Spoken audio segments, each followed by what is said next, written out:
There are 2 mics. Jump up. Students, business questions mostly. As we said, no, what's your call on 3rd and long at Notre Dame? You can ask football questions if you want to. So say your name and whether you're undergrad, grad, all that stuff. Second year MBA student at the Marshall School of Business. Thanks for coming here today. It's okay, Elliot.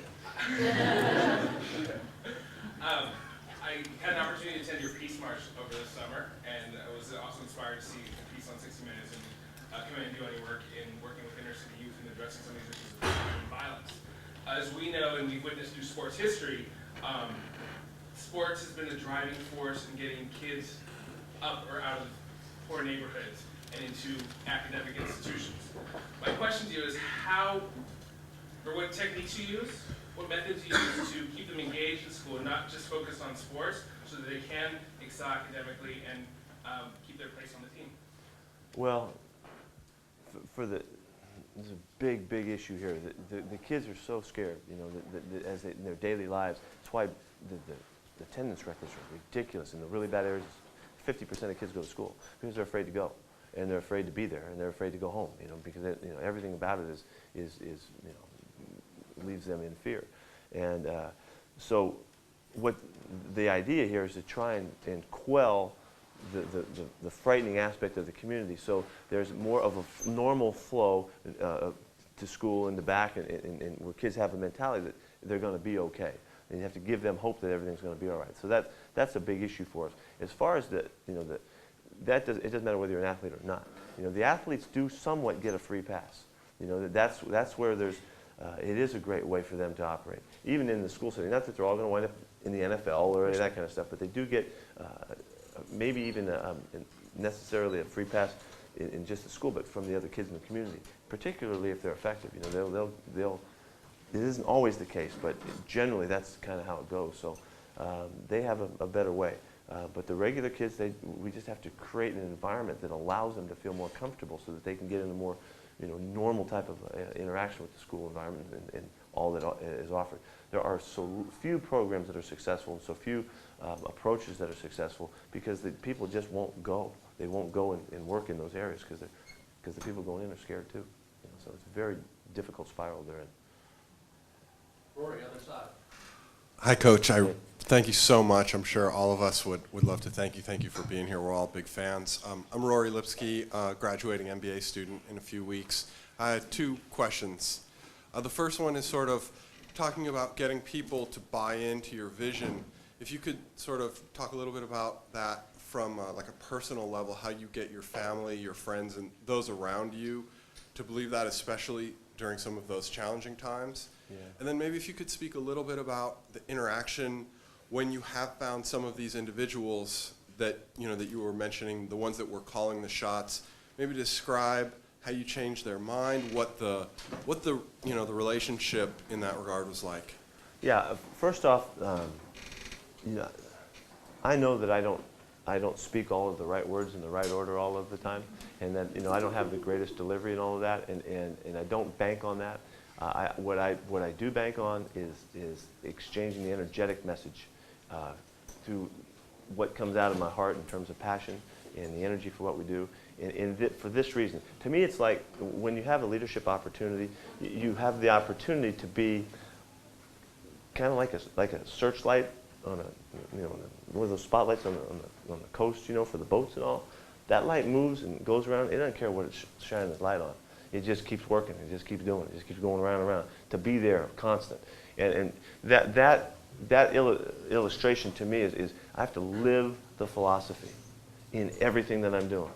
And in everything that comes my way, I have to be a representative of what our mentality is, so that I can, 1, be consistent, show them what it is and teach them, but also be on all of the time so that when opportunities and teachable moments arise, I can live the philosophy right before their eyes and help them stay in line with all of that. And the only way to do that is you have to know it. You have to really be tuned into it.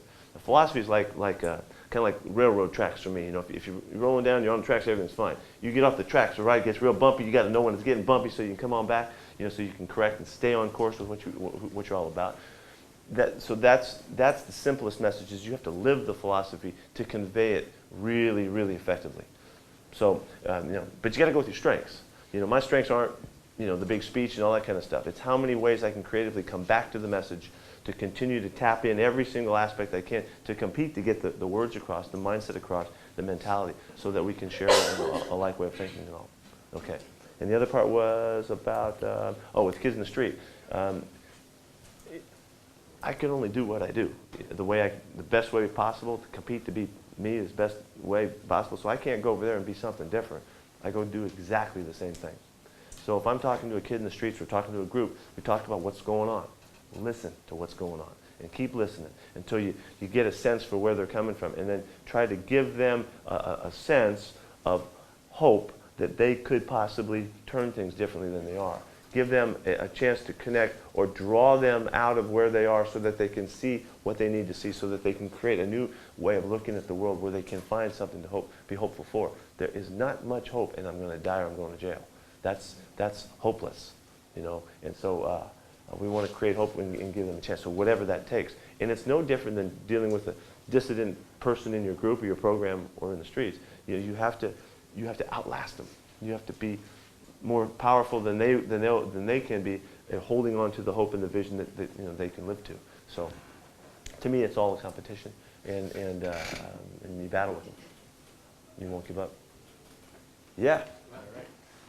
Well, hi, I'm Imran Ahmad. I'm a second-year MBA from Professor Velasco's class, and you're definitely a very motivating individual. I'm just curious, personally, I look at your first few years at SC as kind of like the startup phase, entrepreneur phase, and now you've created this, machine. I would say USC football. So, what continues to motivate you? You've definitely got the just winning going on here. What personally motivates you at this program? I want to make it as much fun as possible for everything that I'm touching. Myself included, I'm real selfish about this now. I want to have a great time. And so the only way I know to have a great time when you're a football coach is to win. Really, honestly, I don't coach guys so that I can make good young men out of them and they can be pillars in the community and all that. If I knew how to do that, I might, but I don't know how to do that. So, but what I do, I think I can convey to them is what it takes and what it is to be a great competitor. And so that's what drives me to continue to stand for that message with the guys, and hopefully they'll have a sense of that wherever they go, they can take that with them and utilize that in their own life wherever they choose. And to me, it's really rewarding to go through that process year in and year out. And there's this whole cycle to it that's really fun to watch happen, to watch emerging guys. And so that continues to draw me back. But the winning is really important, to me. And everything that I do, every exchange that I have with guys and all that, I know this is going to sound nasty to you, but I'm trying to help this guy win so that we can win. And you might not see that as the greatest of integrity and character and all that, but I've always thought of myself as a mercenary. I go fight people's wars for them in essence. And for all the years I was coaching, I coached a lot of places and I moved a lot. And I always felt like I was battling for the war of winning here, or whatever, however you want to look at it. And in this one right here, we have a chance to win for a really long time, and I ain't backing off that. I'm going to go for it. Hey. Yeah.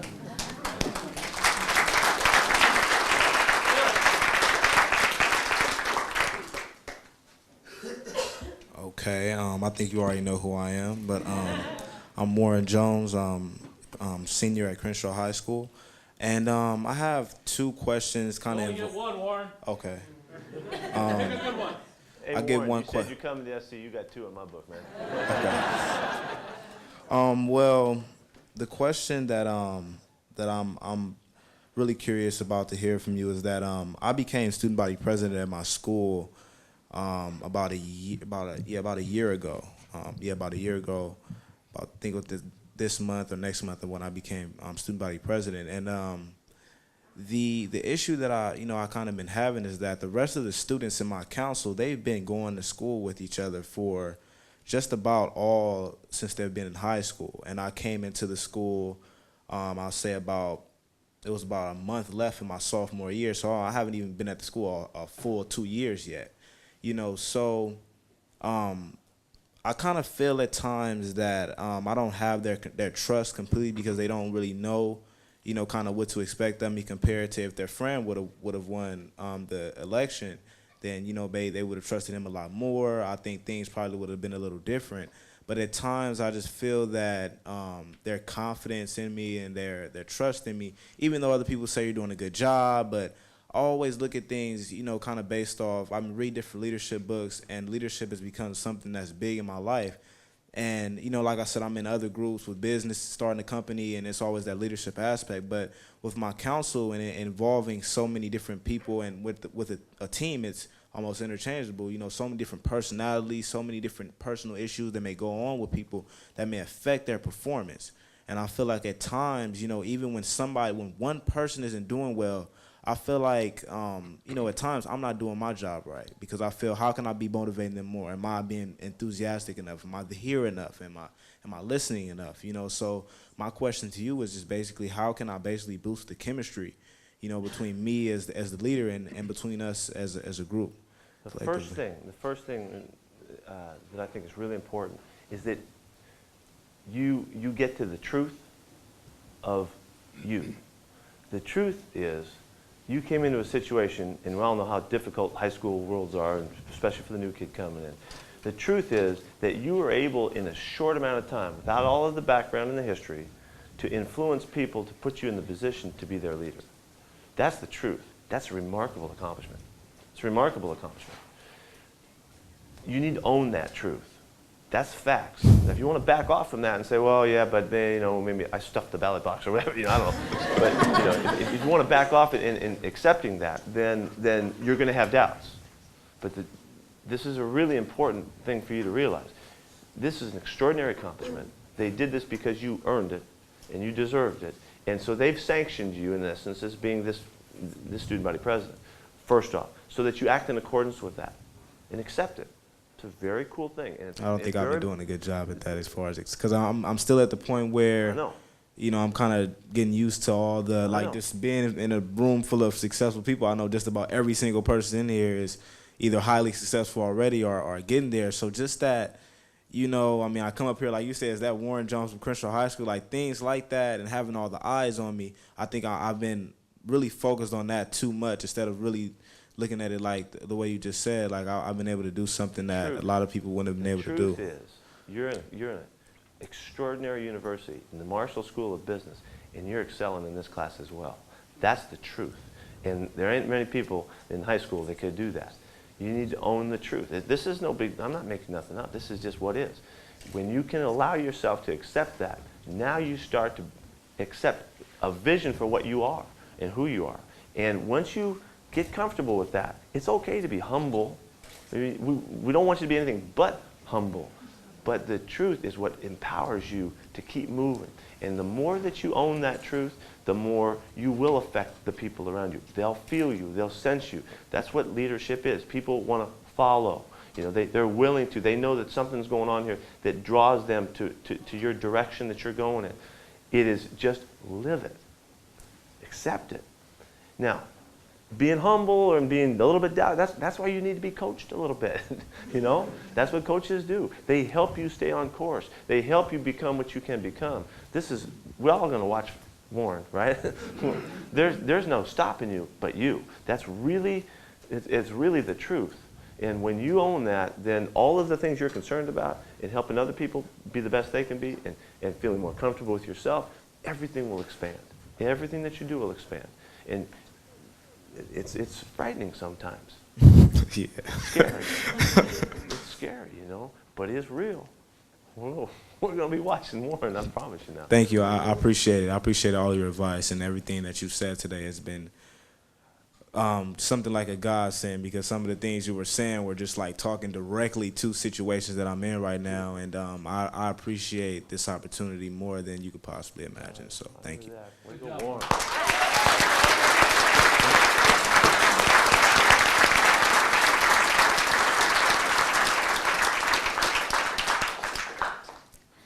Good evening. My name is Regina Anderson. First of all, Coach Carroll, I want to say thank you for sharing your time, talent, and treasure with the community, and also students at SC. My question is about constructing a competing team, your strategy about it. How do you find players and coordinators to ensure that your team always wins forever and always competes? Good question. Okay, here's the deal here for me. I don't really care how talented somebody is in the world of whatever, coaching football, or I wouldn't care in business either. It isn't about the talents that you bring, it's about who you are and what you're all about. Because I want people around me that have this tremendous will to do great things, and they won't back off. They have to prove who they are on a regular day-to-day basis, and it's important to them to stand up and kind of almost be recognized for what they think is important, and as they represent and present themselves. And then we'll teach them what they need to know.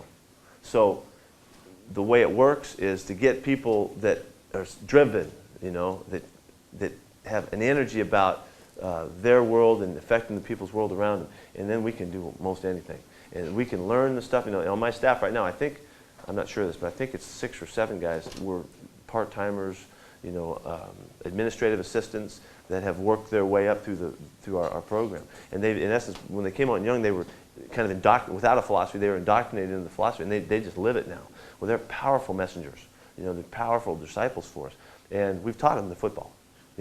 So that's how you do it. And to me, if they went out, and I've done it in the past, I totally had a different way of looking at it when I was in the NFL. I hired the most experienced, the guys that had the highest paid, the well-known, hotshot coaches, and found that I spent most of my time trying to bring the guys together, and they brought such tremendous experience behind them that I was having to undo learning and teaching and indoctrination that happened in other experiences, and it wasn't nearly as beneficial to our way of doing things as getting guys that came in, they already understood, they were with the philosophy. Now what do I need to do? And I can do whatever, and so it was really to create an energy and a culture where people were really supportive and they had a certain style about them. Not everybody's like that, but as many as I can get, and that's what I tried to construct it. Pete, didn't you sort of walk your talk on that? Didn't you hire one of your assistants 5 years ago when you first came here? Where did you find her? Didn't someone work at the gate? Oh, yeah. I mean, that story of just like you find the attitude first and then you find a role for that Kimberly person. was working at, she was working at the, on McClintock Gate, right? Yeah, there. at the gate, Yeah, I close just to your used to office. talk to her coming in and had an extraordinary compassion that was just so special that I asked her if she'd come to work with. She actually works in the SAAS downstairs with our athletes now. Yeah. So I mean, that was just, I didn't know anything about her at all. It was just who she was, kind of. That's great. All right, Phil, got two more questions. My name's Phil. I'm in Professor Belasco's class in the MBA program. You talk a lot about getting players who can maximize their potential. Do you ever worry that you've done amazing in recruiting over the years, that you've gotten almost too many players, that you don't have the opportunities to be able to provide for them? There aren't enough carries, or Matt Castle doesn't get a start in 4 years and winds up playing great in the NFL? The question is to a point where you would lack chemistry, where you would lack a Well, just that a cohesiveness? player might not be able to maximize their potential just because there's not enough opportunity. Like you said, you almost benched Carson Palmer for Matt Leinart in the first year, one Heisman Trophy winner for another. I mean, does that ever worry you that maybe some players don't have the opportunity because there's just too many great players here? No, it really doesn't worry me. There are cases when it hasn't happened for a guy, where he didn't get his shot, when maybe in another program he would have. That does happen some, but for the most part, our standards are a little bit different. To make every running back, be a 1,500-yard rusher, that's not going to happen here right now the way things are. But to make an extraordinary run game that allows you to be champions and guys get their chance to show themselves, to have 3 runners that rushed for 700 yards last year, that's a pretty cool accomplishment in itself. And but you're constantly nurturing the culture and the mentality. And we hopefully avoid the guys that are going to be the problems, or they weed themselves out and they don't fit. And it has come to a point where guys, there have been a few guys that left the program, and they can't find their niche. They can't feel it, and so it's best for them to move on, And a lot of players don't come here because they don't have the mentality to compete at this level, and they want to ensure themselves success by going to a place that has less talent, and those are the guys we hope to go to other places. All right, last question. Yours? All right. Elder teaches here. He can ask it anytime. Okay, fair enough. Hey, Coach. Amy Silvas. I'm a second-year MBA student. I also went here undergrad, so I'm a double Trojan, which is also my name on Twitter. Look out for me. I have a question. You mentioned a little bit about kind of how you approach picking yourself up kind of during those worst times. You alluded to, when you were fired a couple times in the NFL. Many of us It's are okay, going. I have to say it now. Sorry. But I know not all of us are going to succeed right away with everything that we do. And I want to hear a little bit more about kind of how you pick yourself up or how you teach others that are kind of at a low point, other than your eternal enthusiasm, how you really, the conversations that you have with It's yourself. going to be a little bit redundant to answer this question, but Okay.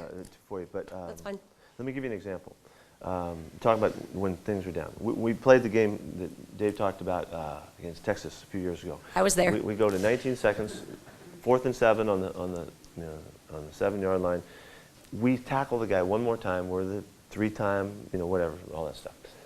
And the guy scores a touchdown, and 5 minutes later, I'm in the locker room with the football team, and we just lost this chance that takes years to get to, and we're this close from it going the other way. And what are you going to tell the team? And what are you going to say to them? I mean, major, extraordinary disappointment, and guys are crying and all, the whole thing, lost opportunity and all that. And the thing that made sense to me is what had always made sense to me in these situations is you have to get back to the truth. The truth is, for however many years we've been champions, and the fact that we didn't make a play right there, and the guy made a great play to score a touchdown, and change the fortune of that particular game, was not going to change who we were and who we are. We've been champions, and so I reminded the guys, you've been champions for years. That's all we've ever known. That's all we are. And we're not going to let 19 seconds define us otherwise, because we know. And so the next step that we take puts us right back on track with that which we know is true about ourselves, and on we go. And from that, there's the extraordinary ability to be resilient. If you don't know the truth and you doubt and you question and you're not sure and all that, then your mind goes everywhere, and you think and you focus and dwell on your shortcomings and what you aren't, as opposed to what you really are. And the discipline that it takes to hold on to that in the most difficult of times is something you have to nurture. And it has to be led and directed and all of that. But it is so powerful for you, because we stepped ourselves into that next couple steps there out of that locker room together and united and unhappy, but we knew who we were. And so when we got back to work again, we were okay. Give you one illustration about that. We lost to Cal years ago on the road in triple overtime. I was there too. Yeah. Way to go, Deb. Oh yeah. He's for real as a double. Oh yeah. I don't. After that game, Cal lost the next 2 games. We won 30-something in a row after that game. And my illustration there is, we were okay. You watch us come back. We bounce right back, because we just go back to who we are. We go back to the things that we know. We go back to doing the things that have made us what we had created up to that point. And of course, it's easy for me to say, because we win all the time and all that kind of stuff, but we've worked really, really hard to develop this mentality and this discipline to keep us at the highest level of performance forever, is what we're trying to do. And then all of a sudden, every once in a while, something screws up and you get out of whack. Can you bounce back from that? We've had so many times we could have lost games over the years that we didn't, because we returned to who we were in the midst of the game and recollected, and collected our manner and our way and mentality, and came roaring back, and one game's going away and all of that. And every now and then something gets in the way, something happens, and you can't get there. And that's really what separated us in a couple of games in the last years. So it's powerful to go back to being able to know what you're all about, know who you are, because that is extraordinarily the significant place to go to when you are challenged and otherwise. So, Thank you so much. Bye.